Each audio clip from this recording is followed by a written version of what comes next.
Antes que nada, agradecer a los medios de prensa estos minutos y a la gente que nos va a prestar la atención. Contarles, como muchos saben, que los uruguayos tienen que tomar una decisión importante el mismo día de las elecciones nacionales, el 27 de octubre. Y todos ustedes saben que en estos años me he mantenido al margen de la política partidaria.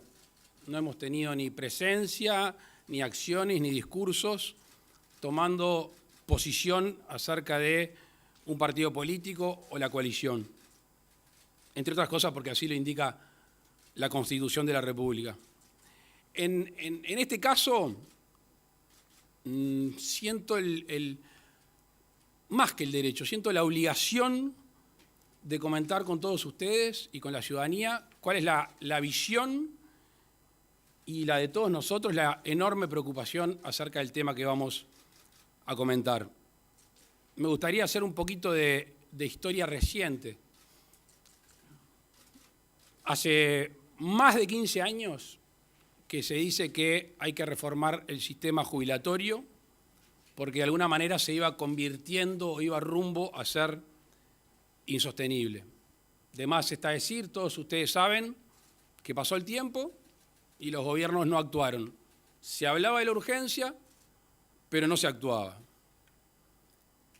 Más acá en el tiempo, cuando nos tocó asumir como gobierno a la coalición, proyectamos durante mucho tiempo, aún antes de asumir, la ley de urgente consideración. ¿Se acuerdan de la LUC? Los periodistas seguramente se acuerdan de todos los daños y horrores que iba a generar. Bueno, la LUC está vigente hace muchos años y no solo no ha causado daños, sino que ha tenido muchos beneficios. Una de las cosas que la LUC traía era la creación de la Comisión de Expertos en Seguridad Social. Una comisión que Rodolfo Saldain le tocó presidir, le tocó conducir, que había muchísima gente de distintas ideologías que sabía muchísimo sobre este tema y sobre temas afines. Esa comisión tuvo 50 reuniones o más y recibió más de 80 delegaciones. ¿Por qué quiero hacer hincapié en este tema? Porque no sé si ustedes han visto ahora que está de moda decir tiene que haber un amplio diálogo social. Me atrevo a decir, y el otro día repasábamos un poco con el equipo, que no ha habido un diálogo social más abierto, más profundo que el que generó la LUC, donde más de 80 delegaciones tuvieron la posibilidad de dar su opinión al respecto. Una vez terminado este diagnóstico, se escribió un anteproyecto. Por supuesto que ese anteproyecto primero fue discutido y conversado con la coalición de gobierno, pero no nos lo quedamos y lo aguantamos antes de entrar al Parlamento. Capaz que también algunos de ustedes se acuerdan que fuimos a la sede del Frente Amplio, fuimos con Rodolfo, nos recibió el presidente Fernando Pereira, le entregamos el anteproyecto para que lo tuviera con tiempo para hacer aportes. Historia larga, corta, va al Parlamento, negociaciones y se aprueba una nueva reforma de la seguridad social. ¿Qué se logró? Y bueno, como toda la vida y en la política, que es el arte de lo posible, se logró un sistema que es justo, que es sostenible, que tiene algunas cosas para nosotros importantes, que son algunos esquemas de protección mínima que antes no se tenían o se tenían en menor medida, aquello que tanto tiempo se dijo, que tenían que converger los sistemas, que no podía haber distintos sistemas jubilatorios en el país, una adicional a la pensión no contributiva, que eso ayuda a muchísima gente, la posibilidad de jubilarse y trabajar. Este tema a mí particularmente me interesaba porque desde el año 2010, a instancias de algún otro diputado, y después otros diputados posteriormente lo presentaron, hoy en Uruguay, a partir de la reforma, ya hay más de 3.000 uruguayos que están jubilados y antes tenían que trabajar en negro y ahora lo están haciendo formalmente. Se establece un suplemento solidario para las jubilaciones más bajas, hay cómputos especiales para padres con hijos con discapacidad severa y hay tantas otras cosas que de alguna manera hacen que esta reforma, que este sistema sea con una profunda justicia social. Por supuesto que es perfectible. De hecho, entró una reforma al Parlamento y fue sufriendo alguna modificación y salió otra. Algunas cosas mejoraron, otras no, pero de nuevo es la que el gobierno y la coalición pudieron impulsar. Llegamos al día de hoy, se juntan firmas, organizaciones sociales, ciudadanos, y lo que se propone para nosotros es muy peligroso y además es dañino. Es peligroso y es dañino. ¿Por qué? Porque yo no dudo en decir que hace el sistema insostenible. A la mediana o a la larga, con la proyección que ya tenía antes de la reforma, con la corrección que se hace, esto queda muy por encima de cómo venía. Con lo cual, y esto no pretende ser un trabalenguas, si se decía antes de la reforma que el sistema era sostenible, si se aprueba este plebiscito, crece exponencialmente esa posibilidad de no ser sostenible el sistema. ¿Y esto qué quiere decir? Esto quiere decir alguna cosa que quiero comentar. En algún momento, para bancar este sistema, si es que se pretende continuar, va a haber que poner impuestos. Va a haber que poner impuestos o va a haber que recortar prestaciones o presupuestos en actividades sensibles. Yo me atrevo a decir, y creo no equivocarme, porque lo consulté, que va a haber que aumentar impuestos y además va a haber que recortar prestaciones importantes en el Estado. Después hay consecuencias directas sobre los ahorros personales. Lo que está escrito literalmente en el plebiscito que se propone genera una confiscación de los recursos de las personas que están allí visibles en la SAFAP. Se decía el otro día que hay algunas encuestas que recogen que los menos informados sobre esta situación son las generaciones más jóvenes. Yo, si alguno está viendo, le digo que son los más perjudicados. Porque si hay algo que esto de alguna manera compromete, es el sistema futuro. No compromete las jubilaciones de los de hoy, de los que hoy están jubilados.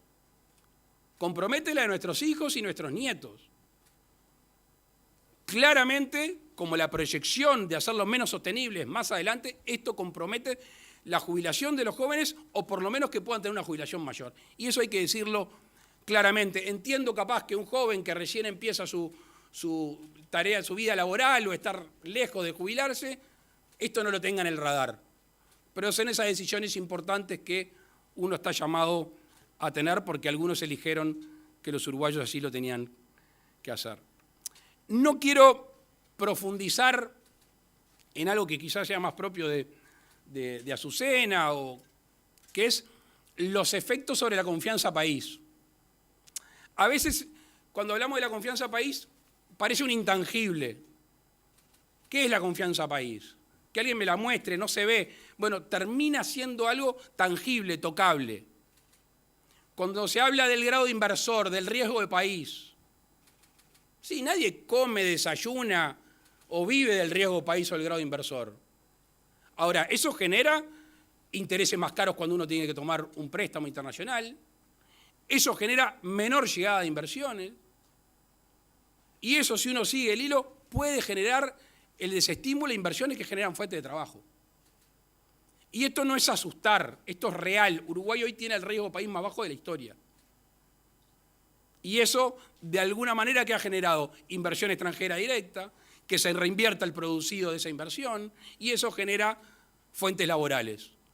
No en vano se generaron más de 76.000 y pico de trabajos durante este periodo de gobierno. ¿Por qué? Porque hay confianza. Y esto es un flechazo directo al corazón de la confianza. La vida a veces nos pone una cruz de camino. Nosotros no la elegimos, no nos hubiera gustado transitar por esta discusión. Alcanzaba con que los uruguayos decidan quién va a ser su próximo gobierno y de qué signo. Pero bueno, hay que asumir la responsabilidad. Y de alguna manera, salvando las distancias, porque muchos de los que están hoy aquí, y obviamente muchos de los que nos están viendo, se acuerdan de los momentos difíciles. Pero a mí me trae a la mente esa decisión que fue cuarentena obligatoria sí, cuarentena obligatoria no. Y me acuerdo cuando se nos pedía la cuarentena obligatoria, cuando había opiniones aparentemente fundadas que así lo decían, y el gobierno tomó una decisión. Por suerte tomó una decisión, que es no acceder a esos pedidos. Y esta es una cruz de camino que no habla de una enfermedad, que no habla de una pandemia, pero sí habla de una situación económica que pone en riesgo el futuro previsional y tantas otras cosas de nuestro país. Entonces, hay que asumirlo. O sea, si es así, hay que asumirlo. Para mí es fundamental asumirlo. Hay que decir que es inconveniente y hay que llamar a no votarla. La conclusión de esta conferencia de prensa es a llamar a no votar el plebiscito. Porque no es momento ni de dudas ni de medias tintas. Si se sabe que no es beneficioso, si sabe que perjudica a las generaciones que vienen y al sistema, hay que jugársela. Hay que jugársela, no queda otra. Para algo pedimos ser dirigentes políticos y para algo pedimos gobernar el país o estar en un lugar de decisión. Y por eso, básicamente, lo que venimos a hacer hoy es aquello que hemos dicho más de una vez y lo hemos demostrado, es hacernos cargo. Creo que en este caso, todos deberían de hacerse cargo de una decisión tan compleja. Agradecerle estos minutos y, por supuesto, como siempre, quedamos abiertos a preguntas. Gracias. Solicitamos a nuestros colegas que se identifiquen con nombre y medio del cual representan. Gracias. Mateo Bornaschelli, de La Diaria. Presidente, en caso de aprobarse el plebiscito, ¿qué medidas podría llegar a tomar el gobierno en el corto plazo? Es decir, en esos meses que quedan entre principios de noviembre y fines de febrero. ¿Qué podría pasar, por ejemplo, con el próximo ajuste del salario mínimo nacional? ¿Se podría ajustar por encima de la inflación? ¿Y qué va a pasar con el IVA? Gracias. ¿Qué va a pasar con él? Con el IVA. Gracias por la pregunta, porque aparte es un ejercicio que venimos haciendo. 28 de octubre, vamos a hacer un escenario que esperemos que no se dé, pero vamos a tratar de imaginar lo contrario. Dependerá del resultado, seguramente hablemos con los otros partidos políticos, nos vamos a juntar con el equipo, hacer una proyección, no aumenta el IVA el otro día, no aumenta los impuestos al otro día, sí, reitero lo que dije hace unos minutos, la trayectoria es aumentar impuestos y recortar prestaciones, no le quepa la menor duda. Decir que lo vamos a hacer la primera semana, segunda semana, no es cierto. De hecho, hay algunos recursos que son finitos, que se pueden llegar a recibir, pero insisto, son finitos, se van a extinguir. Pero hay que actuar con responsabilidad. Y hay que ser claros en ese momento cuál va a ser la trayectoria. A mí me van a quedar mucho menos días. Va a estar mitad elegido el gobierno que viene. Pero claramente, si se aprueba, nosotros el lunes vamos a decir lo que sostenemos, lo que pensamos y qué es lo que deberá ser el próximo gobierno. Sobre el salario mínimo, acuérdense que yo le dije que me podían corregir si le erraba, así que no creo que tenga una afectación, o mejor dicho, no debería tener una afectación a cortísimo plazo. Ahora, al decir de la reforma que equipara la jubilación mínima, el salario mínimo, y ahí también hay otro tema que no me quiero meter, que es el líquido, el mínimo líquido y el otro, y el nominal, pero no me quiero meter en eso, lo que va a hacer eso, si alguno tiene responsabilidad económica, es presionar la fijación del salario mínimo a la baja. O sea, contrariamente a lo que se sostiene, que es que van a aumentar las jubilaciones porque va el salario mínimo, lo que va a hacer es presionar el salario mínimo a la baja. Y eso también, como todo lo que estoy diciendo, me hago responsable y lo pueden en algún momento abundar o profundizar quienes me acompañan. Sí, ¿no? Presidente, Maximiliano Borges de Subrayado, Canal 10. La consulta es, de ahora en más, ¿Cómo sigue la postura del gobierno ante este plebiscito? ¿Termina con esta conferencia sus argumentos o de aquí a fin de mes va a haber una estrategia que involucre a los candidatos de la coalición para seguir haciendo campaña contra el plebiscito y usted va a participar de esa campaña en la medida que la Constitución se lo permita? Sobre los candidatos de la coalición, obviamente que hablé con ellos, conversé con ellos, pero pregúntenle a ellos qué es lo que van a hacer. Formalmente, esta es mi participación. Entre otras cosas, porque dentro de 10 días el sobreestímulo de publicidad y de información que van a tener los ciudadanos va a ser muchísimo. Entonces, ¿qué preferimos? A pocos días de iniciada la publicidad electoral, esto que obviamente no es publicidad electoral, darle esta información a los ciudadanos. Seguramente el equipo que está acá y algún otro, si es invitado a un programa de radio, un programa de televisión para profundizar sobre los números, están dispuestos a hacerlo. Vamos a hacer todo lo que sea necesario para aclarar, para no marear y para dar información y para hacer proyecciones de lo que nosotros entendemos que va a suceder. Y creo que es una muy buena cosa que quizá alguno pueda decir que esto no va a pasar. Y que diga por qué no va a pasar. Porque ahí sí tendríamos realmente argumentaciones que no son simples aspiraciones, sino que son realidades o posibles realidades que vamos a vivir.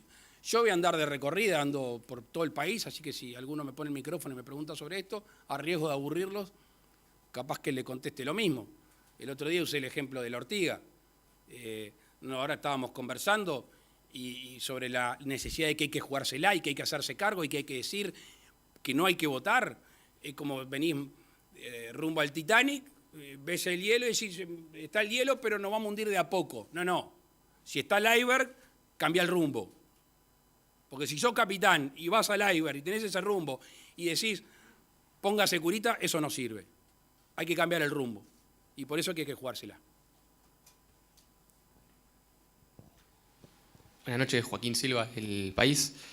Quería preguntarle, presidente, si había tenido oportunidad de conversar de este tema con el candidato del Frente Amplio, que se manifestó en contra, si de repente le pidió mayor compromiso en esa postura, y a qué atribuye el apoyo que de alguna manera está en el electorado, según las encuestas, depende del número, pero entre el 30 o el 51%, como una encuesta que salió hoy, y si de repente piensa que capaz que es un mensaje en contra de la reforma que aprobó este gobierno o que no llega de repente a entender la ciudadanía dónde estarían los beneficios. Gracias. Gracias, Joaquín. Ninguna reforma simpática. O sea, sobre la seguridad social, se acordarán la discusión sobre el costo político.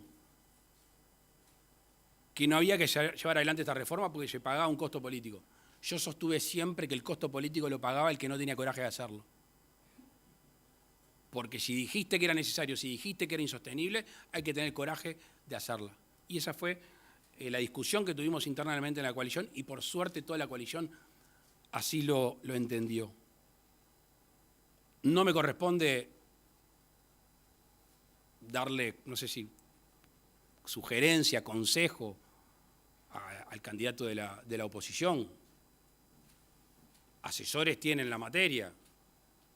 Algún asesor dice que no es el fin del mundo. Para nosotros está totalmente equivocado. Debe ser el principio del fin de muchas cosas. Y además, ¿qué necesidad de arrimarte al precipicio y poner la patita a ver si te caes? No hay necesidad. Darse vuelta y caminar para el otro lado. Tercero, no soy analista, pero el humor social obedece al humor social y a mí me corresponde interpretarlo y no criticarlo o adjudicarle algunas otras cosas. Si es a favor o si es en contra, no sé. Sí leí, que tampoco es la verdad absoluta las encuestas, leí que a medida que se tenía más conocimiento sobre este tema, más se manifestaba la gente en contra. Pero nada, no es algo, no es ciencia, es simplemente que es lo que dicen. Santiago Sorovilla, del diario El Observador. Usted hablaba sobre las medidas que el gobierno podría tomar. Los promotores de la reforma, del plebiscito mejor dicho, plantean también que hay posibilidad de revisar exoneraciones fiscales tanto a la renta empresarial como al patrimonio. hablan de que esas cifras son 2.000 millones de dólares para sacar de ahí y utilizarlos en el plebiscito. ¿El gobierno está considerando esa opción? Y en caso de que no la considere, ¿por qué? Gracias. No, en principio no estamos considerando ninguna medida a corto plazo. De nuevo, estamos en un proceso electoral casi empezando una transición. Decir que se puede echar mano a eso no deja de ser cierto por una vez, 2 veces. Ahora, la confianza que hablábamos hoy, la inversión que hablábamos hoy, va a hacer que eso se convierta cada vez en menos, que se extinga. No es sostenible decir eso. Además que podríamos entrar en otra discusión, que es si eso al fin y al cabo, salvo los impuestos al patrimonio, si al fin y al cabo no genera menos inversión y menos trabajo. Ustedes, al igual que yo, han escuchado gente de las cámaras que dan trabajo, la construcción que da mucho trabajo.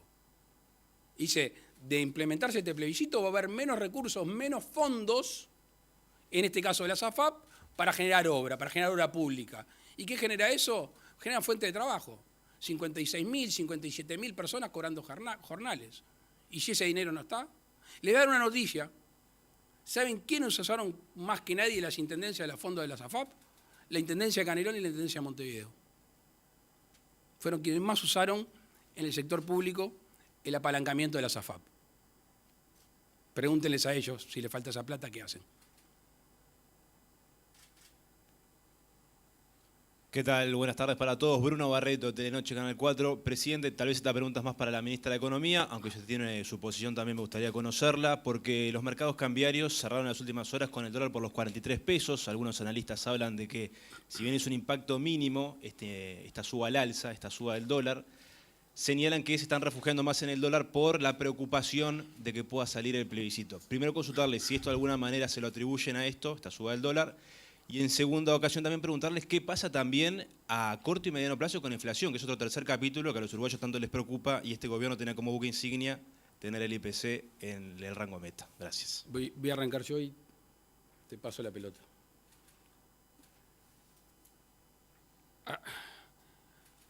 Hace 1 o 2 días había una proyección de analistas sobre lo que iba a pasar en la inflación, el crecimiento en nuestro país. A mí siempre me generó mucha curiosidad que se dice que va a pasar tanta cosa y después siempre se recalcula, tipo el GPS.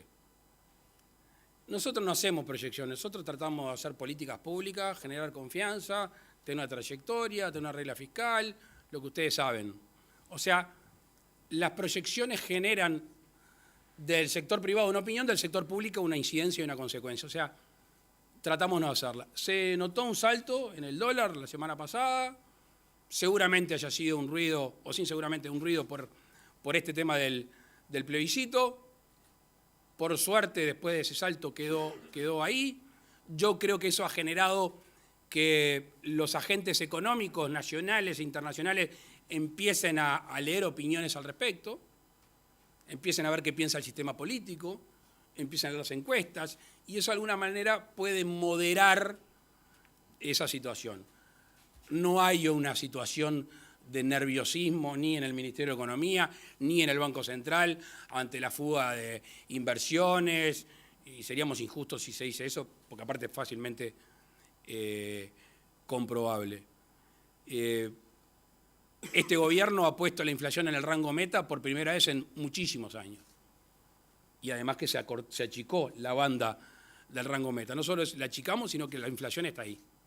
Yo ya le he reconocido a Diego Labat como presidente del Banco Central y a todo un equipo profesional de los servicios que trabajaron fuertemente en eso, alineados con las políticas fiscal y económica del gobierno. Así que a priori esas dos cosas les doy la tranquilidad que no deberían de tener una alteración.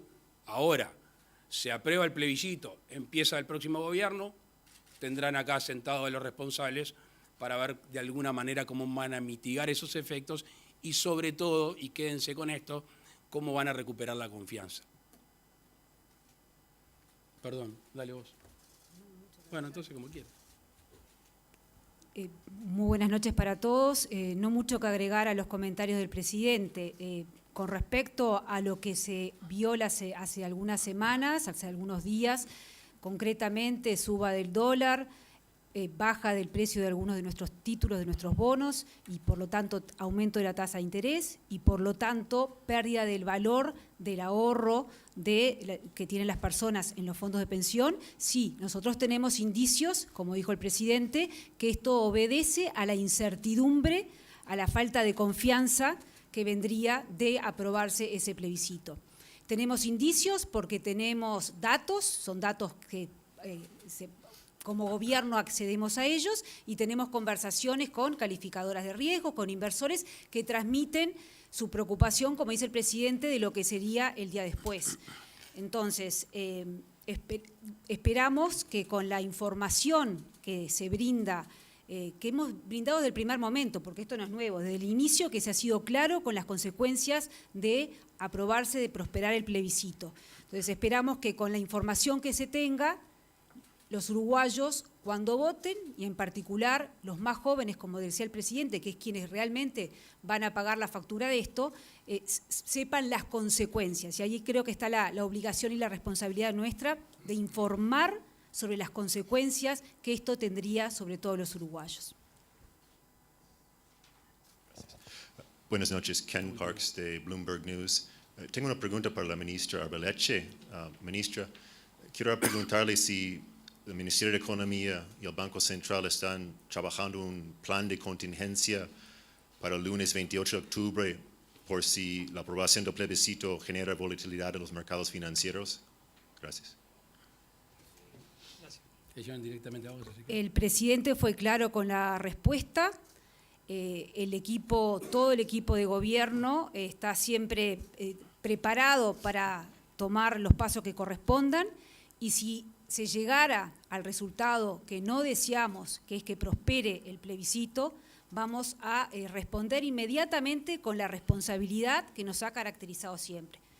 La misma responsabilidad que hoy nos lleva a informar una vez más, porque son temas áridos, porque entendemos que no es bueno, que es negativo para todos los uruguayos, especialmente los más jóvenes, que prospere el plebiscito. Las autoridades reciben las dos últimas consultas. Alfredo García, Voces. La campaña por el sí es muy compradora, ¿no? ¿Muy, perdón? Muy compradora, muy tentadora, ¿no? Trabajar menos, cobrar más. Hay mucha desinformación, se sabe que los más desinformados son los que se tientan por esta campaña.